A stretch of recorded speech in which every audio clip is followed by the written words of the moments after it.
अस्सलाम वालेकुम। तो अब आप लोगों का जो लास्ट चैप्टर 5th चैप्टर है, इसमें से कुछ टॉपिक्स जो है वो मैं इंक्लूड कर रहा हूँ जो कि आप लोगों के एग्ज़ाम के अंदर आएंगे। बाकी टॉपिक्स जो है वो एक्सक्लूड होंगे इस चैप्टर के। और उसके अलावा जो आप लोगों ने आफ्टर मिड पढ़ा है वो कंप्लीट सिलेबस जो है वो इंक्लूड होगा, like chapter number 3, chapter number 4 और चैप्टर नंबर 5 जो मैं आप लोगों को पढ़ाऊँगा। सबसे पहले यहाँ पे है कि finite sums and sigma notations, कि सिग्मा नोटेशंस के अंदर फाइनाइट सम कैसे फाइंड आउट करना है। Sigma notations enables us to write a sum with many terms in the compact form. कि आपके पास सिग्मा नोटेशंस जो है बेसिकली वो अनेबल करता है सो मैनी टर्म्स को, उसमें से काफ़ी टर्म्स आपके पास निकलती हैं, लेकिन वो काफ़ी टर्म्स को इकट्ठा करके एक ही टर्म की फॉर्म में लिखता है। Like summation k is equal to 1 to n ak, that is a ak sequence in the form of summation form. But if we substitute different values of k, अगर आप यहाँ पे different values of k substitute करते जाएं, like k is equal to 1 that's will equal to a1 plus k is equal to 2 के लिए a2 plus a3 plus up to so on, और ये आपके पास nth form में हो जाएगा। The Greek letter summation capital sigma corresponding to our letter s stands for sums। तो summation जो है वो हमेशा सम्स को डिनोट करता है। द इंडेक्स ऑफ समेशन के tells us where the sum begins. आपके पास बेसिकली जो इंडेक्स है इसका नीचे के, ये आप लोगों को इंडिकेट करता है कि आप बेसिकली आपका सम स्टार्ट कहाँ से होगा, और जो यहाँ पे n होता है वो आपके पास nth टर्म जो है वो डिनोट करता है कि जहाँ पे आपका सम जो है वो एंड होगा। K tells us where the sum begins and n आपके पास जो नंबर है where it ends at the number above summation, कि जो above summation के ऊपर नंबर है वो आपको बताता है कि कहाँ पे आप लोगों ने सम जो है वो एंड करना है। नीचे उसने इसी को यहाँ पे लिखा हुआ है कि ये समेशन आपके पास है k is equal to 1 to n ak। यहाँ पे उसने कहा कि the index k starts with k is equal to 1, कि it start with k is equal to 1। A K is formula for kth term, A K आपके पास general formula है kth term का। उसके बाद एन जो है the index K ends at K is equal to 1, और आपके पास जो के इज इक्वल टू एन जो है बेसिकली ये इंडेक्स जहाँ पे आपने एंड करना है। दिस बेसिकली ये आपके पास जो समेशन होता है ये ग्रीक लेटर है जिसको आप सिग्मा कहते हैं, और ए के जो आपके पास वो फार्मूला ऑफ nth टर्म है। नेक्स्ट उसने कहा कि अगर आपके पास हो summation k is equal to 1 to 11 k square, यहाँ पे आप पहले k की वैल्यू पुट करते हैं। आप k की जगह पे पहले 1 सब्सटीट्यूट करें तो ये बन जाएगा 1 स्क्वायर, प्लस अब k की जगह पे 2 पुट करें तो ये बन जाएगा 2 स्क्वायर, फिर 3 पुट करें 3 स्क्वायर, फिर 4 square plus up to so on. ये आपके पास एंड कहाँ पे हो रहा है, अबव समेशन वैल्यू आपके पास 11 है तो यहाँ 11 स्क्वायर के ऊपर ही एंड होगा। अगर आप इसको फंक्शन की फॉर्म में लिखें कि अगर आपके पास है summation i is equal to 1 to 100 f of i, तो आप यहाँ पे पहले i की जगह पे 1 पुट करें तो आपके पास ये बन जाएगा f ऑफ 1, फिर i is equal to 2 put करें तो प्लस ये f ऑफ 2 बन जाएगा, फिर i is equal to 3 put करें तो ये आपके पास f ऑफ 3 बन जाएगा, प्लस आप तो 100 फिर 100 पुट करें तो प्लस आपके पास ये f ऑफ 100 बन जाएगा। The lower limit of summation does not have to be 1, it can be any integer. A sum in sigma notations, आपके पास summation k is equal to 1 to 5k। The sum write out on the term of each value of k। आप k के हर एक value के आप लिखते जाएं, पहले k is equal to 1 put करें तो आ जाएगा 1, प्लस फिर k is equal to 2 put करें तो यहाँ पे 2 आ जाएगा, प्लस फिर k is equal to 3 put करें तो यहाँ पे 3 आ जाएगा, प्लस फिर k is equal to 4 यहाँ पुट करेंगे, फिर k is equal to 5 put करेंगे, और ओवरऑल आपके पास इसका आंसर जो है वो 15 आ जाएगा। इसी तरह summation k is equal to 1 to 3 minus 1 की पावर k इंटू के। अब k की जगह पे पहले 1 पुट करो तो माइनस 1 की पावर 1 और साथ 1 आ जाएगा, ये आ गया माइनस 1 की पावर 1 और साथ 1, प्लस फिर k इज इक्वल टू 2 हो गया तो ये बन जाएगा माइनस 1 की पावर 2 डॉट साथ क्या आ जाएगा k की जगह पे 2, प्लस फिर k इज इक्वल टू 3, ये हो जाएगा माइनस 1 की पावर 3 और साथ 3 आ जाएगा। ओवरऑल इसका आंसर आपके पास आ जाएगा minus 1 plus 2 minus 3 is equal to minus 2 आ जाएगा। इसी तरह आपके पास है summation k is equal to 1 to 2k over k plus 1। आप पहले के की जगह पे 1 पुट करो तो 2 तक जाना है आप लोगों को। ये बन जाएगा 1/1 + 1, तो ये हो जाएगा 1/1 + 1, दरमियान प्लस के साइन आ जाएगा। फिर जाएगा k = 2 पुट करें तो ये बन जाएगा 2/2 + 1, ये हो जाएगा 2/2 + 1, ये आपके पास आ जाएगा 1/2 + 2/3 = 7/6 आ जाएगा। नेक्स्ट है k = 4 to 5, कि 4 से अपने स्टार्ट करना है। पहले बन जाएगा 4 का स्क्वायर ओवर 4 - 1, ये बन जाएगा 4 का स्क्वायर ओवर 4 - 1, प्लस आप 5 पुट करें तो ये बन जाएगा 5 का स्क्वायर ओवर 5 - 1, तो 4 का स्क्वायर 16 ओवर 4 - 1 3 आ जाएगा, दरमियान प्लस का साइन आ जाएगा, और 5 का स्क्वायर 25 डिवाइडेड बाय 5 - 1 4, तो आप यहाँ पे एलसीएम ले लेंगे, एलसीएम यहाँ पे 12 आ जाएगा, और ओवरऑल आपके पास ये बन जाएगा 139/12। नेक्स्ट है जी, express the sum 1 + 3 + 5 + 7 + 9 in sigma notation. आप इनको सिग्मा नोटेशन की फॉर्म में लिखें। अगर आप कहते हैं कि विद k = 0, तो आप पहले इसको देखेंगे ये आपके पास इवन वैल्यूज का सम है, तो आप यहाँ पे लिखेंगे 2k + 1, ये nth फॉर्म में आ गया 1 + 3 + 5, क्योंकि आप यहाँ पे अगर आप पहले k = 0 पुट कर दो, ये क्या बन जाएगा 2 × 0 0, यहाँ बचेगा सिर्फ 1, ये देखो पहली वैल्यू आ जाएगी। अब k = 1 इसके अंदर पुट करो तो 2 × 1 + 1, ये क्या हो जाएगा 2 + 1 3। अब k = 2 पुट करो तो 2 + 2 मल्टीप्लाई बाय 2 4 + 1 5। अब k की जगह पे 3 पुट करो तो 2 × 3 + 1 6 + 1 7। फिर अब अगर k की जगह पे 4 पुट करो तो 2 × 4 8 + 1 9, यहाँ पे आपके पास 9 आ जाएगा। इसी तरह स्टार्टिंग विद k = 1, अगर 1 से आप यहाँ पे स्टार्ट करना चाहते हैं तो अलग समेशन आएगा, 2 से स्टार्ट करना चाहते हैं तो अलग समेशन आएगा, -3 से स्टार्ट करना चाहेंगे तो अलग समेशन आएगा। और समेशन की यहाँ पे जो वैल्यू आती है वो बेसिकली डिपेंड करती है कि आपके पास यहाँ पे वैल्यूज क्या आएंगी, ठीक है। यहाँ पे उसने कहा कि आपके पास एक सम है k = 1 to 3 × k + k²। पहले यहाँ पे पुट करो k = 1, तो ये बन जाएगा 1 + 1²। फिर क्या हो जाएगा 2 पुट करो तो 2 + 2²।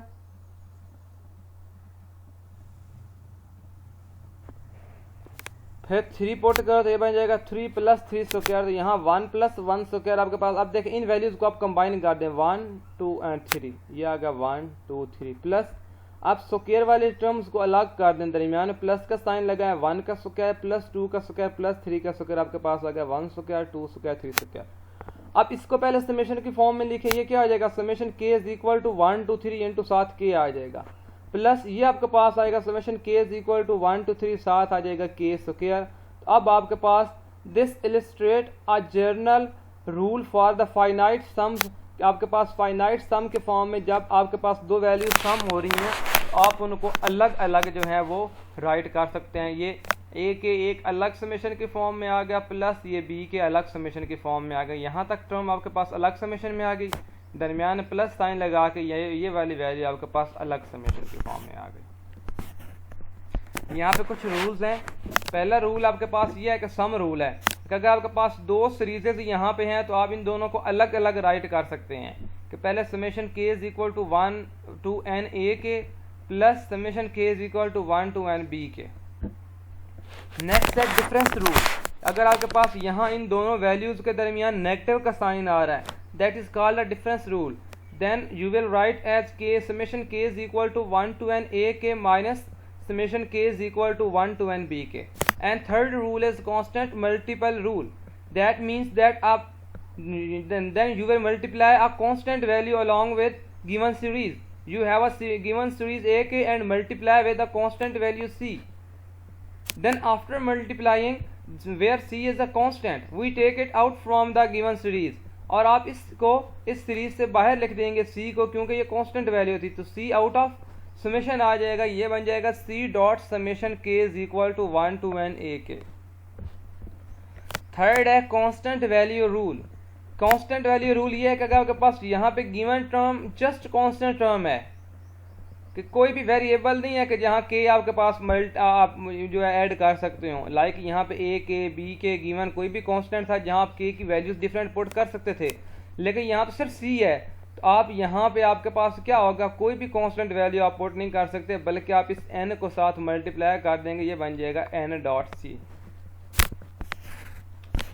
नेक्स्ट है we demonstrate the use of the algebra rule. Algebra rule आप लोग यहाँ पे यूज करेंगे। k is equal to 1 to n 3k, ये 3 कांस्टेंट है ना, ये बाहर आ जाएगा, यहाँ बन जाएगा summation k is equal to 1 to n, यहाँ साथ आ जाएगा k माइनस, फिर है summation k is equal to 1 to n, यहाँ साथ k स्क्वायर आ जाएगा, फिर है summation k is equal to 1 to n minus ak, यहाँ पे साथ -1 लगा दें, यहाँ आपके पास आ जाएगा -1, summation k is equal to 1 to n -1 ak, और आप यहाँ -1 बाहर ले लेंगे तो ये बन जाएगा -1 dot summation k is equal to 1 to n ak, और ये माइनस आपके पास यहाँ साथ आ जाएगी, ये आपके पास बन जाएगा, यहाँ पे आ जाएगा नेगेटिव साइन, मतलब minus k is equal to 1 to n ak। Next यहाँ पे एक टर्म है आपके पास summation k is equal to 1 to 3, और यहाँ आपके पास k प्लस 4 है, तो आप इसको अलग अलग राइट कर दें, summation k is equal to 1 to 3 k plus summation k is equal to 1 to 3। यहाँ पे देखें आप k की जगह पे 1 भी पुट कर सकते हैं, प्लस 2 भी पुट कर सकते हैं, प्लस 3 भी पुट कर सकते हैं, प्लस, लेकिन यहाँ पे कोई भी गिवन k की वैल्यू नहीं है, तो यहाँ आप जस्ट इस 3 को 4 के साथ मल्टीप्लाई कर देंगे, ये बन जाएगा 3.4 एंड 3.4 इज इक्वल टू 12, तो यहाँ आपके पास आ जाएगा 12, और इनको आप ऐड करेंगे 1 plus 2 3, 3 plus 3 6, 6 plus 12 is equal to 18, ये आपके पास 18 आ जाएगा। नेक्स्ट है summation k is equal to 1 to n 1 over n। अब 1 over n बेसिकली यहाँ आपके पास k की फॉर्म में है, लेकिन ये जस्ट 1 over n है आपके पास, तो ये n act as a constant कर रहा है, तो ये n आके इसके साथ मल्टीप्लाई हो जाएगा, ये बन जाएगा n डॉट 1 over n, और n से n कैंसिल हो जाएगा, यहाँ पे आंसर 1 आ जाएगा। नेक्स्ट वो यहाँ पे कह रहा है show that sum of first n integer is summation k is equal to 1 to n k n into n plus 1। इसको आपने जस्ट प्रूव करना है, तो आप यहाँ प्रूव पहले करते हैं। The formula tells us the sum of first 4 integers, तो ये आपको फर्स्ट 4 इंटीजर्स के सम के बारे में बताता है कि पहले 4 का आप सम लो, तो ये जाएगा 4 into 4 plus 1 5 divided by 2, 4 into 5 divided by 2 is equal to 10 आ गया। एड वेरीफाइज दिस प्रिडिक्शन, आप इसको अगर ऐड कर दें तो 1 plus 2 plus 3 plus 4 is equal to 10 बन जाएगा आपके पास। तो सबसे पहले आज वाले लेक्चर के अंदर आप लोगों ने ये समेशन को क्लियर करना है कि समेशन के डिफरेंट वैल्यूज आपके पास एमसीक्यूज में आ सकती हैं। उसके बाद नेक्स्ट आपके पास जो आएगा, नेक्स्ट है फंडामेंटल थ्योरम, आपने डी वाई और डी एक्स कैसे फाइंड आउट करने हैं, और गिवन आपके पास जो फंडामेंटल थ्योरम ऑफ कैलकुलस है, पहला है the fundamental theorem of calculus part 1, if F is continuous on A B and capital F of X is equal to a summation a to x, f of t dt is continuous on ab and differentiable on ab and its derivative is capital F prime of x is equal to d over dx, और integral a to x f of t dt is equal to f of x। मतलब given term का पहले derivative लें और फिर पहले उसके अंदर ऊपर वाली वैल्यू पुट करें और फिर नीचे वाली वैल्यू पुट करें। ये देखें गिवन आपके पास y is equal to a to x t की cube plus 1 plus dt।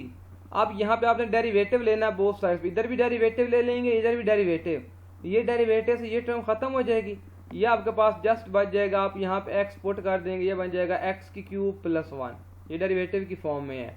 Next है D Y over D X, यहाँ पे D over D X integral x की power x to 5 3t sin t dt, यहाँ आप लिखेंगे D over D T और पहले इसका डेरिवेटिव ले लेंगे, तो ये आपके पास आ जाएगा -5 to x 3t sin t dt। अब ये आपके पास इसके साथ कैंसिल हो जाएगा, और यहाँ आप इसको ऐसे भी या फिर लिख सकते हैं कि -d over D X integral 5 to x 3t sin t dt, और ओवरऑल आपके पास इसका आंसर आ जाएगा t की जगह पे ऊपर वाली वैल्यू आप पुट करेंगे, बन जाएगा 3x sin x, ये आपके पास हो जाएगा -3x sin x। यहाँ आपके पास अपर और लोअर।